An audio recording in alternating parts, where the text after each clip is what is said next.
As Voivod has been playing the stake throwing game, now seeing Voivod stood next to another person that is dressed as a vampire, something has clicked in the back of Gander's mind, and in like the worst stage whisper imaginably, he will turn to the other two and go, "Hang on, I think I've realised something. He's allergic to silver. He's allergic to garlic. He drinks weird red drinks. And he didn't like any of the food. I think he might be a vegetarian." Oh my god. The goblin kid who's running the stall looks between Voivod and the rest of you. And you can see that with you putting things together and laying it all out, he is starting to put things together as well, and his smile goes from like, "Wow, you did so well," to, "Oh, what is happening here?" And then kind of like he's, "Well, thanks for playing. You can come back and try again another time if you want later. But there's some really fun games right here you should try." He's just quite clearly trying to get you away because he's now a little bit more freaked out about these bats that lived in your hat for a year. I'm gonna go to Gander as we're walking to the next game, and I'll get close to his like neck and his ears, and I'll say, "I'm a flexitarian." That's worse. Hanklin, you're finding it a little bit hard to see where you're stepping because the holes that you've got cut in your pumpkin are getting displaced a little bit. They're getting pushed, like something is pushing up against the outside of your pumpkin, and you kind of like lift it back a little to see what's going on, and you see that Professor Brains has just kind of moved over to you and is just kind of mushing his head against your head, against the back of your pumpkin. "You're very drunk, Professor Brains. I've already had one drink. Like, what are you drinking? I'd like to try some of that too." The old woman running the bobbin for eyeballs overhears you and says, "Oh, I wouldn't have what he's been drinking. I don't know what it was, but it's clearly too much for him. Poor sod. Really should go to bed, I guess. Any of you care to have a bobbin for eyeballs?" The goblin who was sitting at the stall beside you gets up and walks away, kind of like limps away a little bit from the stall with the cards. You say, "Absolutely, Gander." So she goes, "Well, let me explain what to do." She's wearing a witch costume, just a very stereotypical kind of black hat with a tall point to it, a false nose with a big crooked wart on the side with a crooked nose. You can see the elastic that's holding the nose onto the face, and only when you notice that does it occur to you that Edna did not have any such visible elastic holding her fake nose on, so she obviously had a much better prosthetic, perhaps.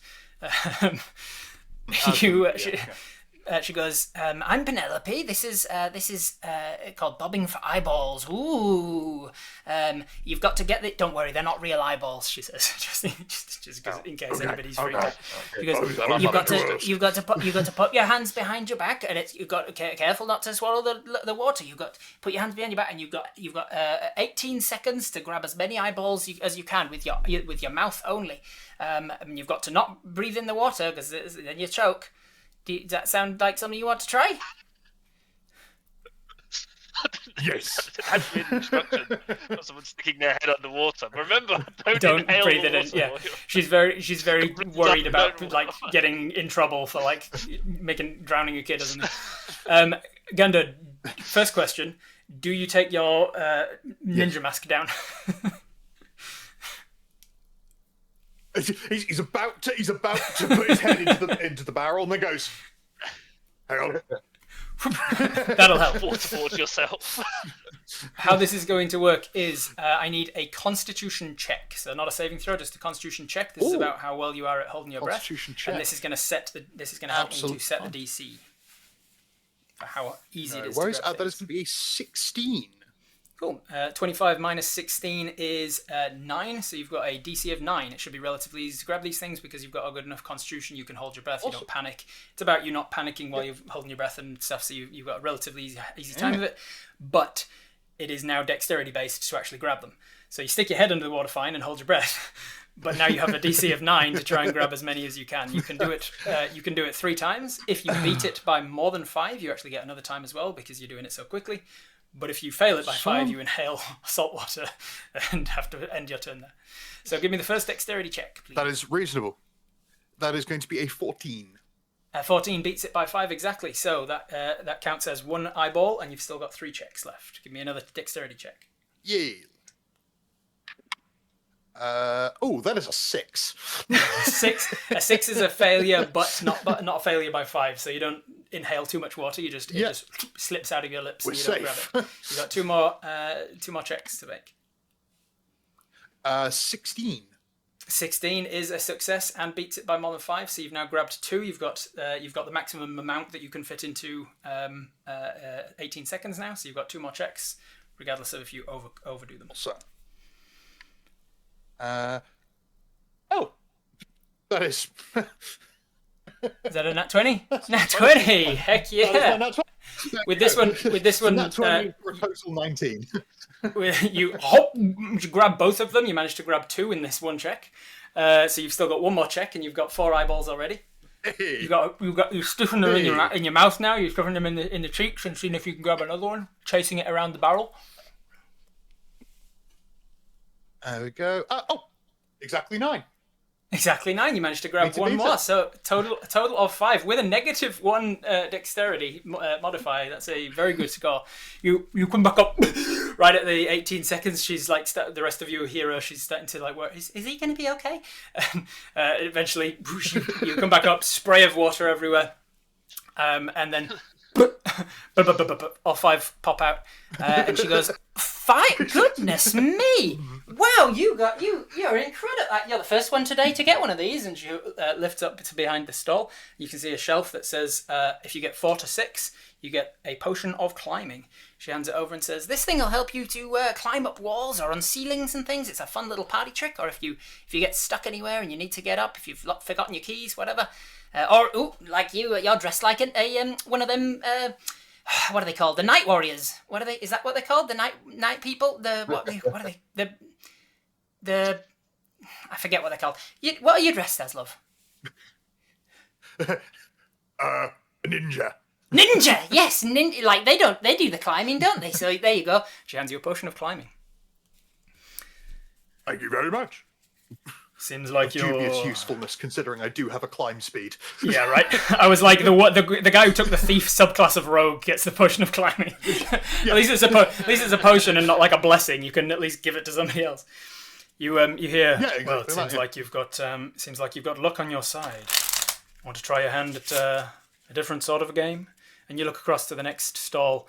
And you see that it's set up like with a table in front of him, kind of like a tarot reading sort of a setup, with a single chair opposite the guy sitting on the other side. Tablecloth right down to the ground on both sides of this guy, and he's in seemingly like a very good devil costume, proper gone full out with the red face paint. He's got horns that are obviously glued on because there's nothing that's actually no like headband or anything that they're attached to. He's got a beautifully manicured goatee, and he's deftly shuffling cards back and forth with long fingers with slightly blackened claws. Says, "Would you like to try your hand at the devil's deal?" Well, there's absolutely no way that I could possibly regret this, right? Hanklin, Michael, what did you say? I also wouldn't mind playing this game. I mean, could you win money? You can win. You can win better things than money. You can win prizes, of course. And he gestures behind him. You can see a shelf with a bottle of wine on it. You can see a shelf with more potions on it. You can see a couple of more packs of cards that he's got beside him. And he goes, "But you've got to understand that while you're not paying for this game, we can't be giving out money because there's no entry fee. However, if you do lose, you do get a curse. There's no deal unless there's a downside, of course. So if you're willing to take up the chance of a curse and the chance of a prize, if you're feeling lucky, take a seat." Is that what you did to old Professor Brains? No, I think that Professor Brains perhaps has taken a little too much to drink. You gesture across to him now, and he's just right up behind Gander. Gander, being much taller than he is, as a goblin and a hobgoblin, he is trying to get to like mush himself up against you, but he's kind of in the middle of your back, and his face is just like mushing into the middle of your back. I would like to whisper. You feel his hand just kind of reach up and just like touch you on the side of the face and the neck. Was that you, Hanklin? Sorry. I'd like to whisper. Yeah, I'd like to whisper to Gander. I don't know much about curses. Should we see if we can get the professor to play so we can see how it's done, and then we'll have the advantage. Right? Give me a stealth check to see how well you are whispering, how well you are hiding your voice from him. A 9. A 9. You whisper this to him, and then he says, "In order to play this game, you're going to need to use your voice. It doesn't seem like the old professor is very vocal at the moment. Not sure that he'd understand the rules. Why don't you take a seat there?" Okay, I'll give it a go. I'm brave. You slip into the seat then, and he goes, "It's a simple game of chance. You see, I've got a normal deck of cards here," and he flicks through the cards. Is anybody proficient in investigation? Yes. What is your investigation modifier? +2. Cool. Give me an investigation.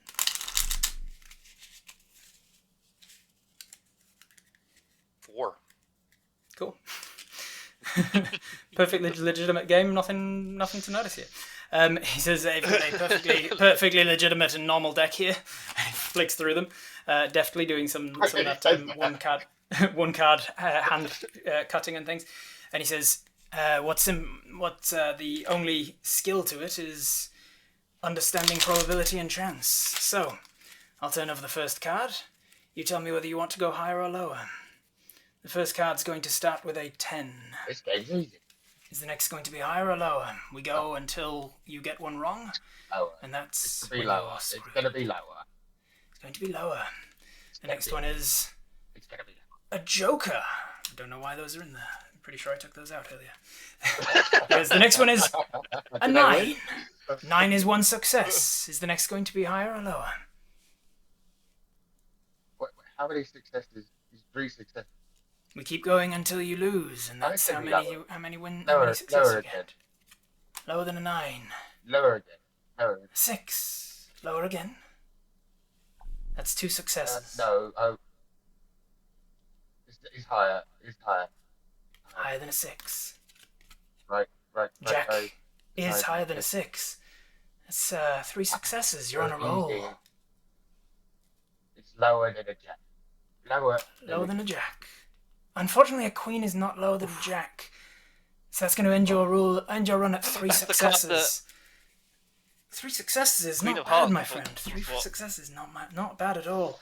And he takes one of the packs of cards from the side of the table beside him, and he goes, "Enjoy the card games that you'll play with these. Anybody else want to try their luck at the Devil's Deal?" Well, I'm missing currently King of Hearts. So if you have a spare of that one. Well, if you want to try your luck and hope it comes up, if one comes up, I'll give you it. How about that? Sure. Take a seat. Like a great idea. Yep. My pleasure. I took statistics in Goblin College, so this should be easy. We're going to start with a 6. Higher or lower than a 6? And that's gonna be higher. Are you sure? Yes. Correct. 1 success. Higher or lower than a 9? Well, I'm just searching for the King of Hearts, so I'll say higher. I'm afraid a 4 is not higher. So we're going to end your run with only 1 success, and unfortunately for you, that means you're going to get a moderate curse.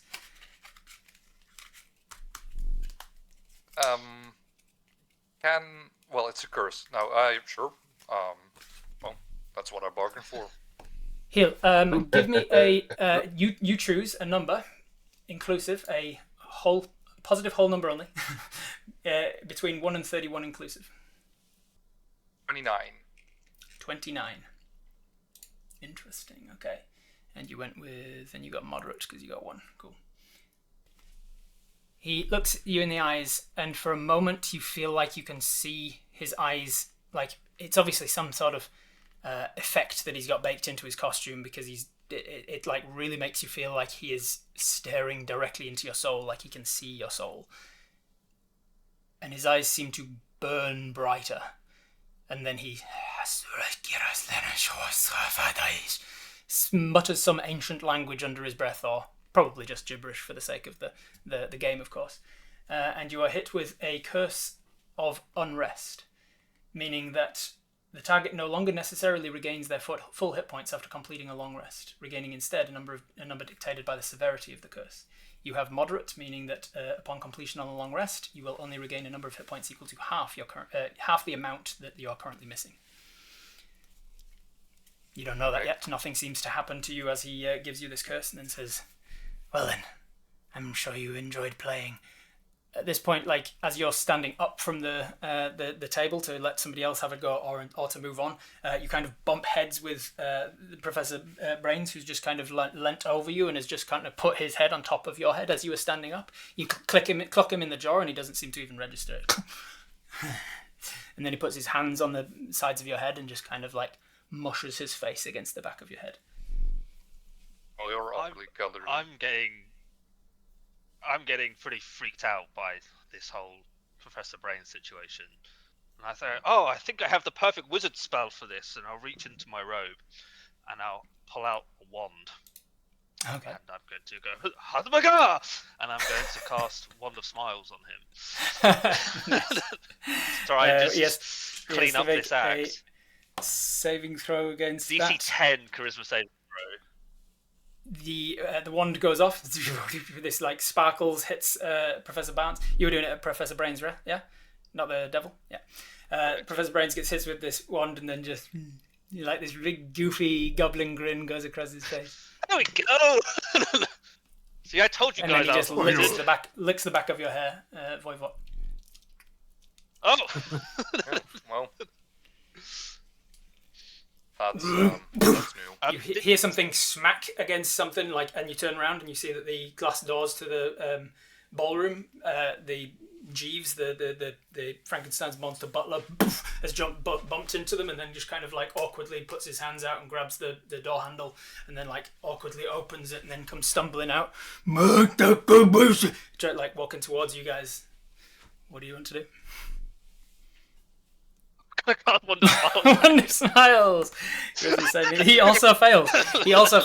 This like awkward, lopsided grin where you can see there's like different teeth from like he's stitched together 2 different upper jaws, and then he's got one single mandible from a different corpse that he's stitched on. And just like, I think I made it worse, guys. And he kind of like reaches out as your Wand of Smiles, your hand is extended. He just grabs you by the arm and he starts just shaking you. And he's just kind of awkwardly gesturing in one direction. You're not sure if he's trying to attack you or just shake you, but it's definitely strong and kind of hurts. Could I try an insight check? You can. What it is he's trying to get out of me, out of these grumbles. Absolutely difficult. It's a dirty one. Again, very difficult face. 3 minus 2, sorry. Very difficult face to read, so it's not working to read anything other than like he could be angry at you, or maybe horny, or confused. It could be anything. You really have no idea. You're like, it could be anything, as he's fucking shaking you. I've really learned enough wisdom to know that to be oblivious to the fact that I have no insight on this guy. I'm probably just going to assume that I do. I'm going to say, using my powerful mind of deduction, do you think that Edna may have served some diabolical drink to these 2? I think that the yes. as you hear him grunting in some kind of a language, perhaps, the chef from before finds where he's gotten off to and goes, Oh, there you are, Jeeves. Come back in. Leave those alone. I'm so sorry. He like grabs him and he just kind of shakes, and you see this like he's Stop got the some chef. muscle to him. Can I? Excuse me, Mr. Chef. Yeah, sure. He gets thrown back from trying to manhandle him, and you manage to put yourself in between and stop him from going further. Eddie, I think you wanted to speak with the chef. I was going to try and grab the chef and inquire about what these guys have had to drink. Nothing. Jeeves doesn't drink. He can't drink. He doesn't have a working digestive system. But the professor, I'm not sure. I guess he just got nervous about the day today. I tried feeding him earlier. Like tried giving him some food to sober up, but it's not seemingly worked. He didn't really eat it. I think he's just lost his appetite. Did you make the pie? Yes, I did. How did you think? Was it good? The pie was delicious. Oh, thank you so much. It was Thank good. you. Yes, a bit of a difficult one, to be honest. There's a lot of stress going on, and I've lost my best waiter because I don't know what has gotten into you today, Jeeves. If you wouldn't mind, I need to. And he tries to get past you to grab the monster again. He seems to be concerned about the professor's well-being. Yeah, do you have any method of understanding this? He's a very loyal man. Thing is Jeeves. He's been working with the professor for 15 years now, and he's a simple mind. Don't know what's going on in there, eh? And he reaches up to try and like knock him on the back of the head and says, "I'm not really sure what's going on, but he's usually does what he's told. But lately, his last day or so, he's been a bit like don't know what's gotten into you, eh?" And he just kind of gives him a little pat again. And he like almost lifts you off the ground, Clubbles, as he's like trying to say something. It seems. Well, maybe we should give him just get through the like a party. I pen think and it's paper. maybe it's just the stress of the. Oh, he can't write. He can barely even pick up a pen. It's look at him. And he grabs his big meaty hand and just kind of holds it out to you. And he's got a thumb on the other side as well. He's got two thumbs and two fingers, one of which is from a different creature than a goblin entirely. So I don't know what the professor was thinking when he came. I think maybe he thought, "What were you thinking, sir?" And he just kind of like pats the professor, who's now just kind of moving between you all, just aimlessly. "What were you thinking, sir, when you gave him extra thumbs? It's not going to be useful, is it? Have you not heard the expression, you're all thumbs, when you try and pick stuff?" Anyway, look, to be honest, if you want to know, I've really got to get back to work. There's a lot of stuff going on in the kitchen at the moment. There's I don't know where it's all coming from, but there's like magic sparkles and things happening. Lightning had struck in the dining room earlier. I'm not sure what that was about. There's a lot going on. Between you and me. No, and that he, was the leans in. non-alcoholic beverage. I'm not to blame for that. Between you and me, Philip's a little bit dodge. He's usually to blame when something weird's going on, or at least that's what the town say. No, I'm not starting rumours about my fellow colleagues, but he's a little bit. I don't know. There's something off about him, and he doesn't like to get involved with parties. He doesn't. It's no secret that he doesn't like parties like this. So I think maybe Philip's trying to sabotage me in the kitchen. I don't know why he would. I've never done anything to him. He kind of says the last part louder and like over your shoulder towards like into the garden a little bit further away from the house. I don't know anything to him, but like I really should get back to work. Well, thanks for What about you, all Jeeves? the Do you- delicious goblin meals. Thank you. Is there nobody on? Is there nobody who can help? The count, not the count. Jeeves? Professor. Oh, the professor. Yeah. Is- Well, I mean, what do we help him? What? It seems like he's just overworked himself. He's Is just he wandering drunk about, too much? licking people, resting his dessert. I think I can help. We've never met the man before. I picked up a Um, little skill in Goblin College, which really helps people that are out of it. I would try to like grab the professor and try to like put a finger in his throat to try to make him throw up. Okay, give me a that is a skill you learn in Goblin College. give me a medicine check. Give me a That was medicine my check minor, to see actually. how well you are doing at forcing somebody to throw up. I don't know how the hell. what's That's a 14. Whilst the chef's obviously been talking as well, and he's mentioned Philip and stuff, once you're done with this, has Jeeves reacted in any way? Jeeves has not fully. He's even with your very poor rolls on insight on him so far. You can tell he's just there's a frustration there of somebody who's non-verbal trying to get something across that nobody's understanding, and he hasn't fully been taking in the words that are saying around him, perhaps. And hard to interpret. Okay. With a 14 medicine check, you manage to grab the professor, turn his head towards you, and shove at least 2 fingers all the way to the back of his throat. It triggers a natural gag response, and he would vomit. It seems like he dry retches. There's nothing in his stomach to come up, but I need a dexterity saving throw from you, please. Someone was first. I'm not the first one that did this trick. What saving throw? I feel like people... Dexterity saving throw. That's gonna be 23. 23, you manage to whip your fingers back out just in time because he clamps down and tries to bite them hard. And he scrapes them and takes some top layer of skin off the back of your fingers. And you realise that he was trying to bite them as you stuck your finger in his mouth. But there's no malice on him, he's still just smiling from the wonder smiles. And just dry retches and then goes back to just smile. Come. And the chef grabs Jeeves now and pulls him and pushes him back towards the door, and Jeeves just kind of just walks on back into the house with the chef. What do you guys do? I feel like there might be an investigation afoot here. There's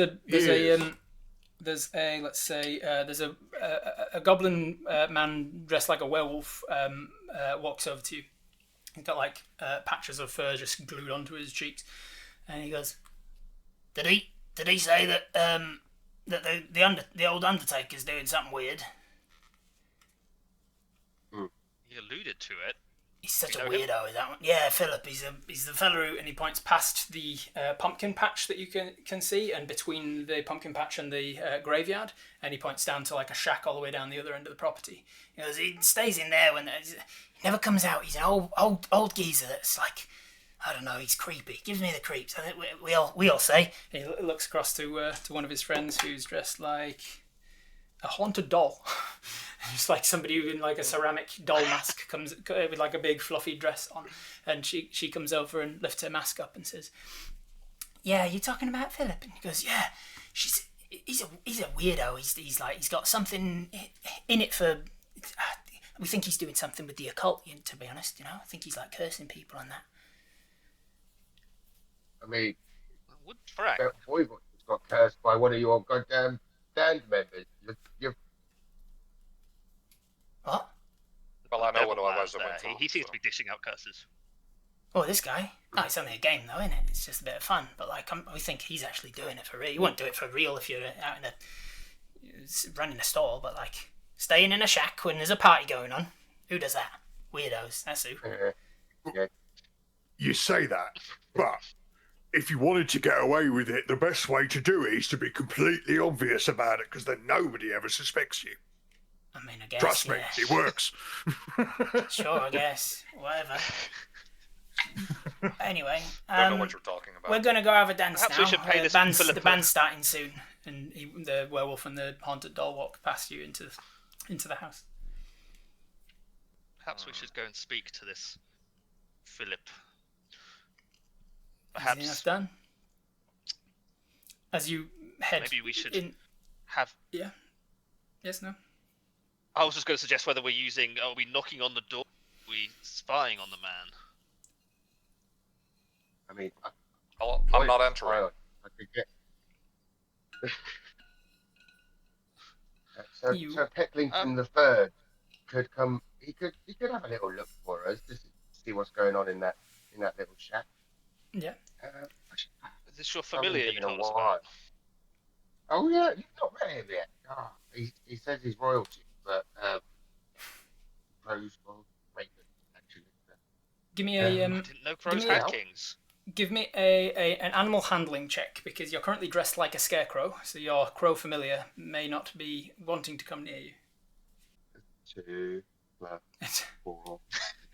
With a 6 total, you call out for the raven in the usual fashion, where he just kind of appears on the horizon, flies in, circles in, and lands on you. And he does circle in, and he gets closer, and then just like takes off again to be like, no, thank you. And he flies into the pumpkin patch instead. And then no sooner has he landed in the pumpkin patch than you hear, and he takes off again from the pumpkin patch because there's a shriek, and a woman comes running out of the pumpkin patch, a festival goer dressed like a swamp creature of sorts. Like she's got all sorts of green and blue fabrics, just like in cut ribbons to look like flowing stuff, just like draped off of her. Oh my goodness! It scared the crap out. And it scared the bird as well, it seems. And she starts talking about how lifelike this animatronic scarecrow was in the professor's pumpkin patch, because an awful scarecrow and it just come to life and starts attacking at me. Goodness me, I wasn't expecting it. So really, Professor's gone all out this year, hasn't he? Is that a real one though? And points up at the bird, who's now just kind of circling, not sure where to land because doesn't want to land anywhere near you, Hanklin. Eventually, he just kind of settles on top of the Philip the Undertaker's shack. Stupid bird, never listen.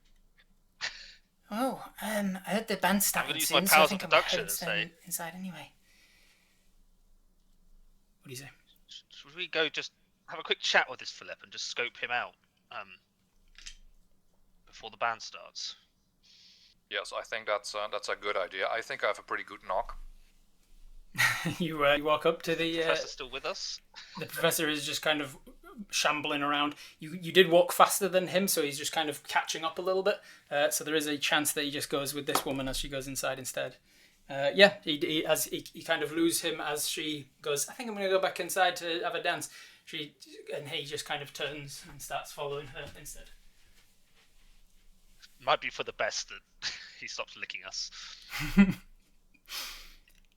You walk up to the shack. You see it's clearly like a groundskeeper's hut, enough for a single person to live in, but not something that you'd want to spend all of your days in, and especially not something that should have too much appeal to somebody when there's a actual harvest festival going on right outside. But the door is closed, and the windows are closed, and the curtains drawn. You knock on the door.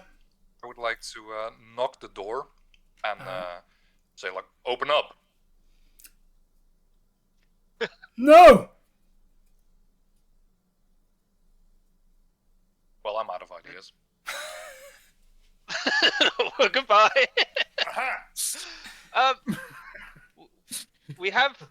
We're a bit concerned for your employer. He's incredibly drunk and we can't find anyone to help. Professor Burns? Yes? He's not drunk. There's something wrong with him.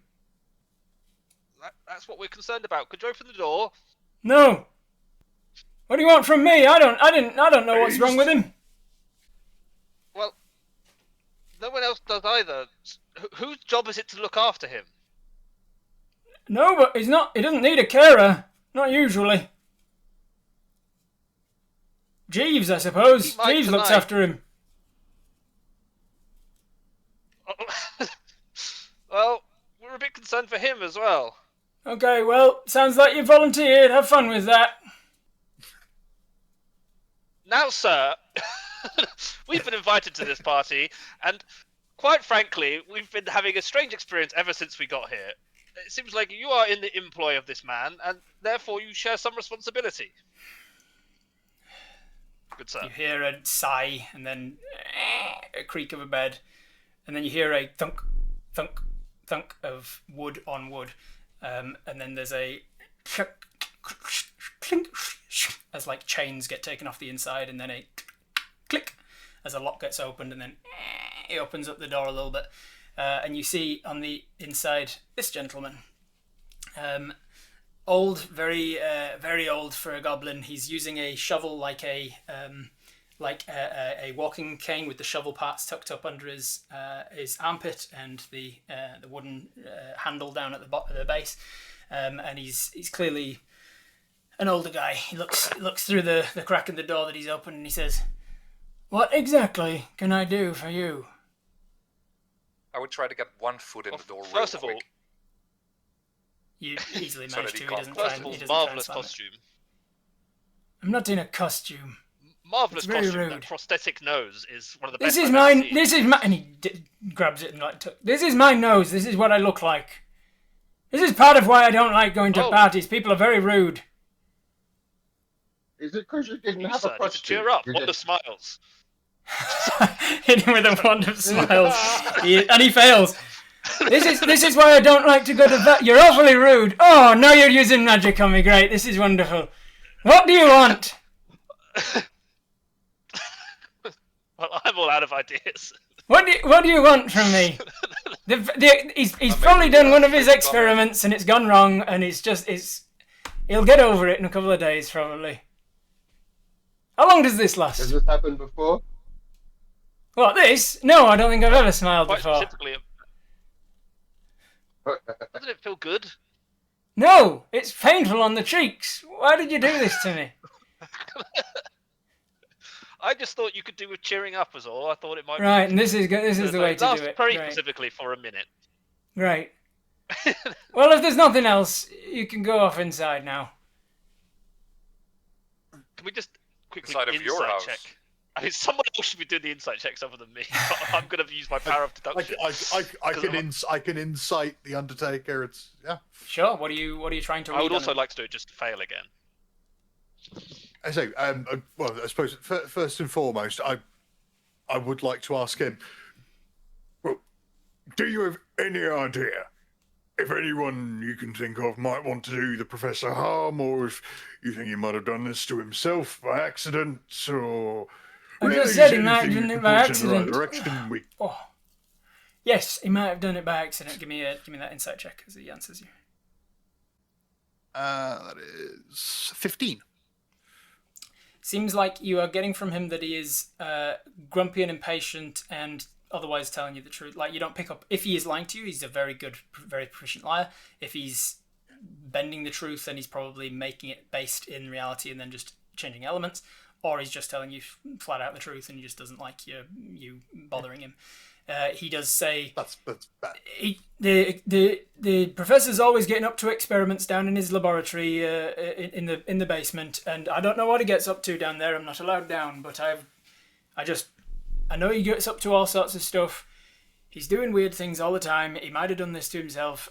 We've got enough on with the party that I didn't have time to look into it too much yesterday when it happened, and then it's...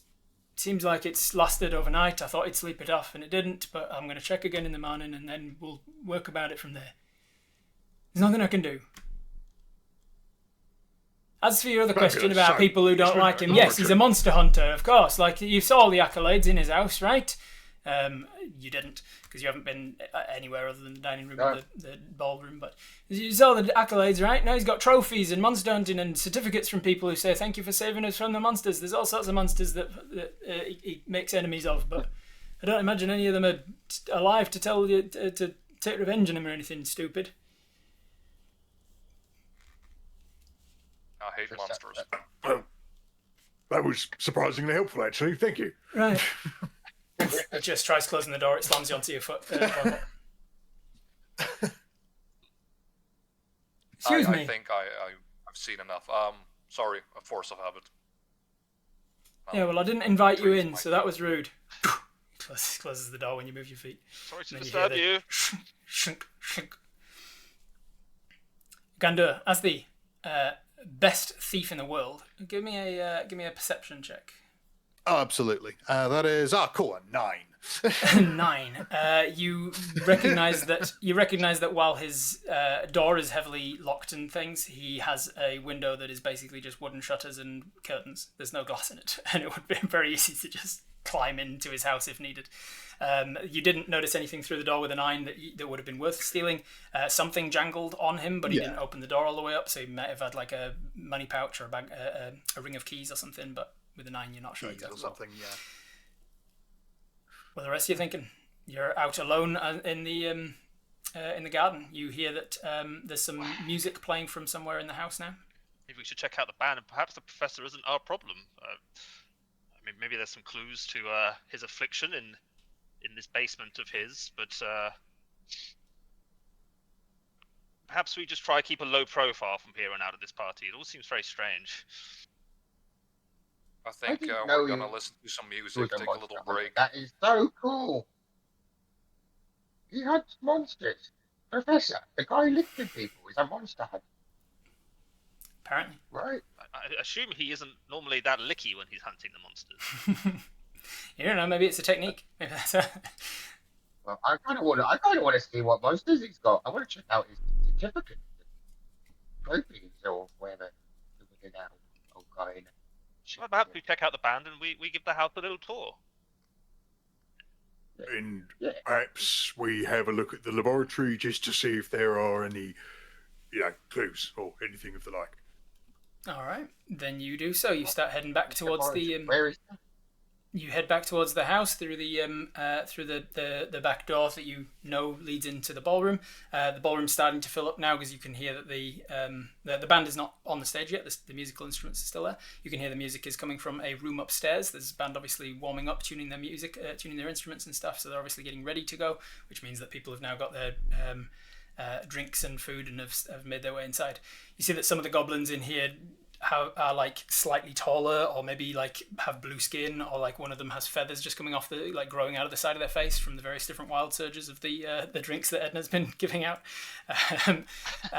You make your way through the ballroom and out into the lobby again, and wondering where the basement is. You look across, like just at the base of the stairs, further down the same wall as the dining room was, and from there you can see that there is a large steel door, rivets around the edges, and a large sign painted on the door, directly painted on the door, that says "Danger, stay out," and it has 3 different padlocks on this door. You have a pretty good strong idea that his laboratory is probably down there. Quite clearly says stay out, so unfortunately that's just not an option for us. Especially for Well, Voivod. that seems like a job for the world's greatest thief.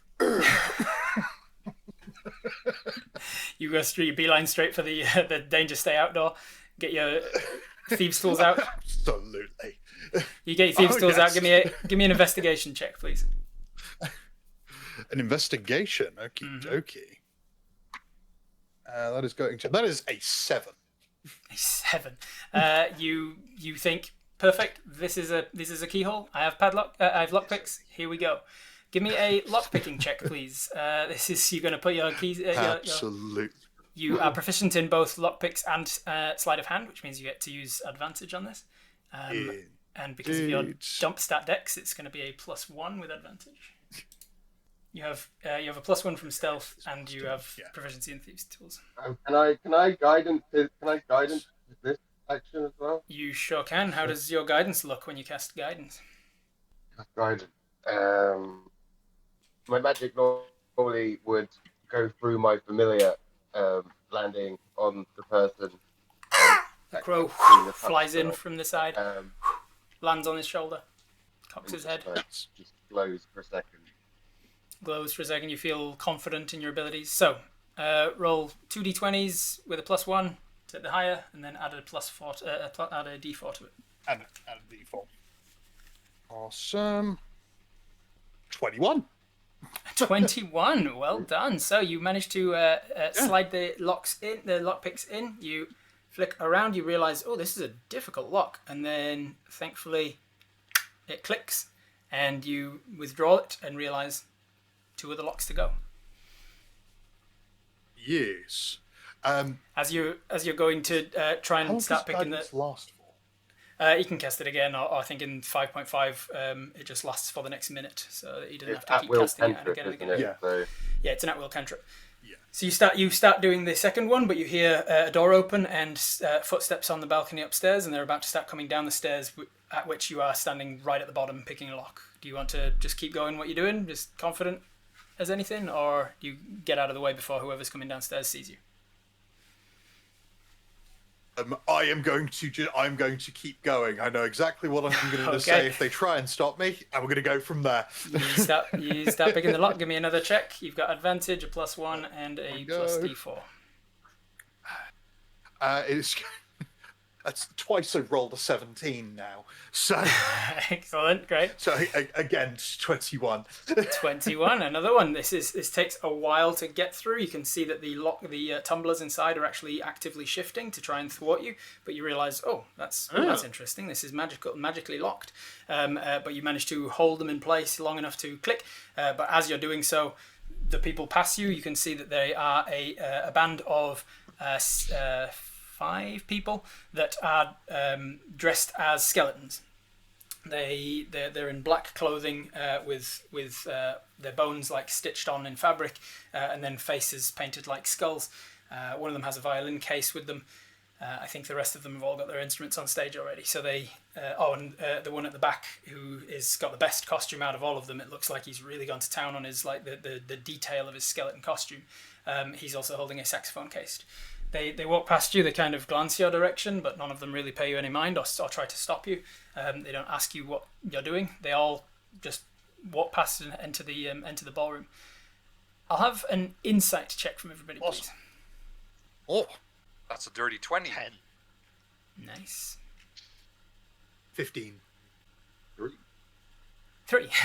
Well, the 15 and the dirty 20, you guys will both notice that all of the band members that weren't the guy with the super detailed costume with the saxophone case, everybody else had this kind of blank, vacant expression. They looked your way as if they were like sleepwalking, as if they recognize that there is stuff in their vicinity, but they don't otherwise take you in or like challenge you on anything because they're just kind of focused. The guy with the very detailed skull makeup and everything, he looks at you, and you see like somehow the skull seems to like smile to the side, and then he says to you, Why don't you come into the ballroom? This music's gonna be a blast. And then he walks past you, and as he walks away and rounds the corner into the ballroom, you realise why his costumes looked so detailed is because you can see through his chest. His ribs looked like they were just really detailed from the front, and then as the light shifted and suddenly he's lit from the other side, you see, nope, that wasn't black that wasn't black clothing, that was just shadow. You can see through his ribcage. And he walks inside, and you hear everybody inside go, yeah! And everybody's like making parting ways to let them get up on the stage. I'll hurry on. Everyone was good. Click, click the second lock, and you start with the third one. Or are you doing elsewise now? I would like to. So just doing the third lock. I was just going to peek my head around the door to the ballroom to try and watch the band as he's. Sure can. You peek your head into the ballroom to watch the band as they take up to the stage. They start to set up, and boom, boom, boom, boom, boom, boom, boom, boom, boom, boom. The drummer just starts with an epic solo, and everybody goes wild. Yeah! Everybody's going crazy, and suddenly everybody is streaming in from outside, from upstairs. It seems like the crowd is rushing to the door. You see a pirate run past you. You see another superhero dressed like Super Goblin. You see a clown and somebody dressed like a ghost.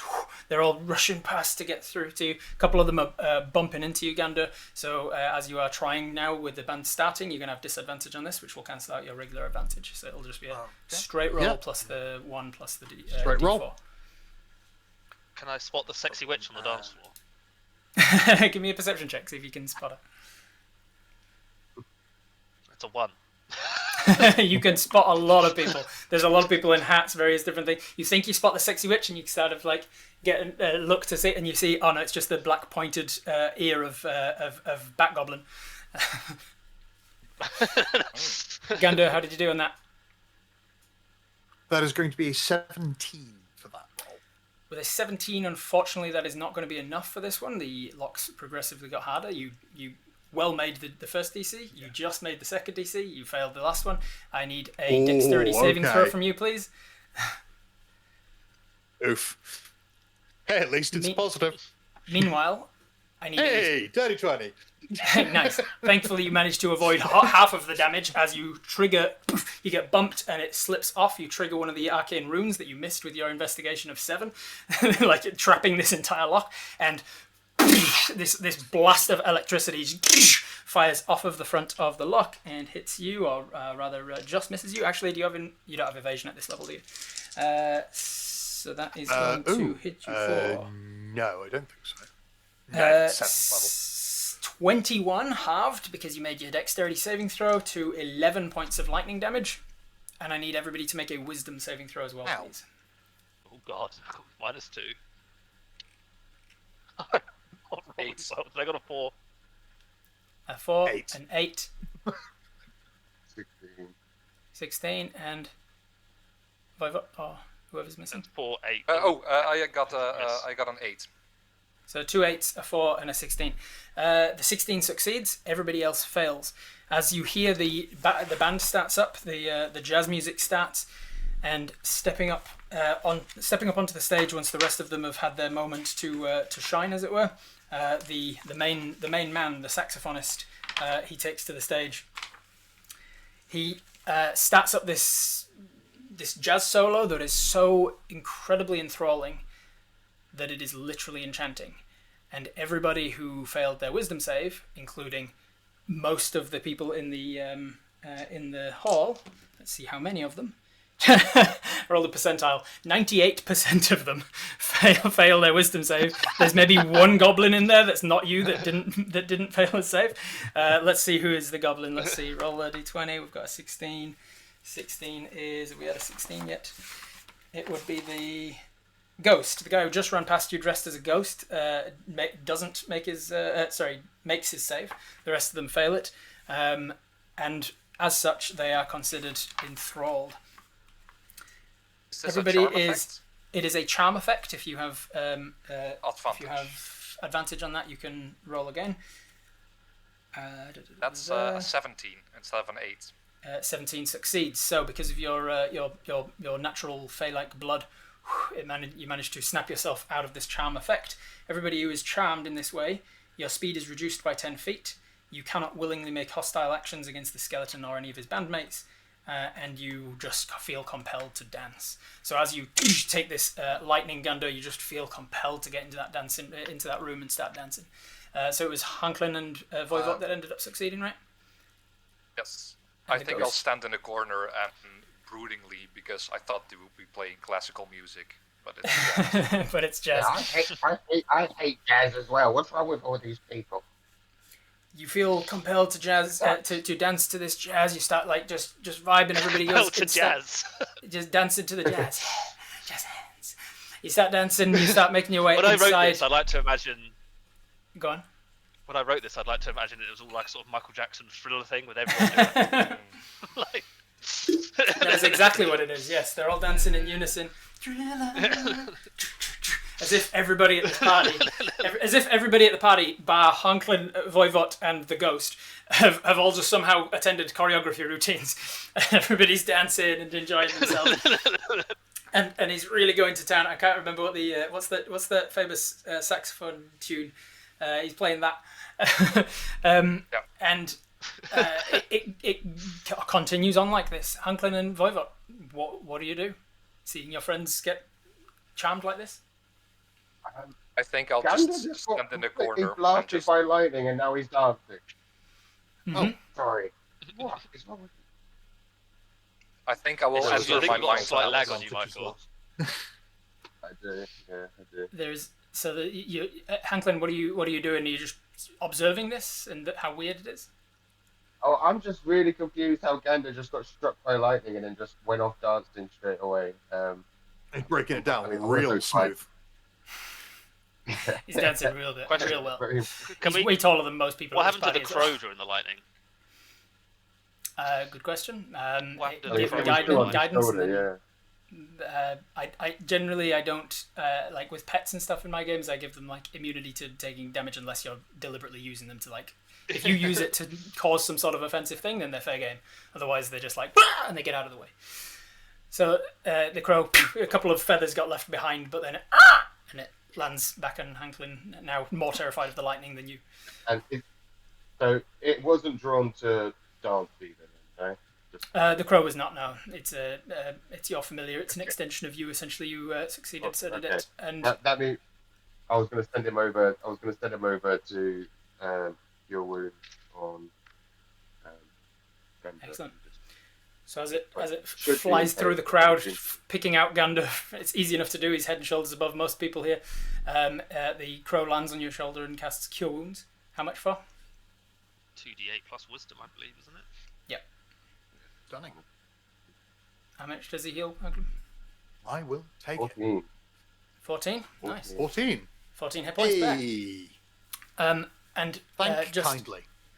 just in the nick of time as well, because there is a scream, a blood-curdling scream and a shriek of terror from somewhere in the middle-ish of the dance floor, the very packed dance floor, and then people seemingly snapping out of this enchantment as they get bustled and knocked into, and hands are flying and catch somebody in the eye, and people are getting broken out of this as the crowd starts to pull away from the center, and you see exsanguinated, devoid of blood and lying dead and pale on the floor, a goblin. It is a goblin dressed like a... Let's see if it's the sexy witch. It is a goblin dressed like... No! It might be, you never know. We've got a random table of what costumes there are. The goblin that is dead is the vampire hunter. It's Lob the vampire hunter has been ironically targeted. Thank you, dice. I love the dice. I love the dice telling a story. Lob the vampire hunter has been targeted by something that has devoid him of blood, and you see that lying dead on the floor with 2 pinpricks in his neck, with slight blood trickles from them. A corpse, and everybody seems to be snapping out of the jazz music now, and the skeleton seems pissed that that's happened. What do you do? Vegetarian! Eyes are starting to look around the place. Somebody bumps back, somebody's like freaking out and bumping back against you. Voivod bumps against you, turns around, sees you, and then screams, "Ah!" and just kind of like, "It's him! It's him!" Just starts pointing at you. I get your confusion, but I think there's a vampire here, so I'll stay calm and let's look for the vampire. There is a lot of commotion happening. There is a lot of confusion and emotions wrought in this space, and so I'll have each of you make an initiative check just to see what's basically it's going to be like a turn-based thing to see what's happening as the crowd is freaking out. Oh my God! There's a vampire among them. Who could it be? If you want to find out in part 3, well, you can watch it early by becoming a YouTube member.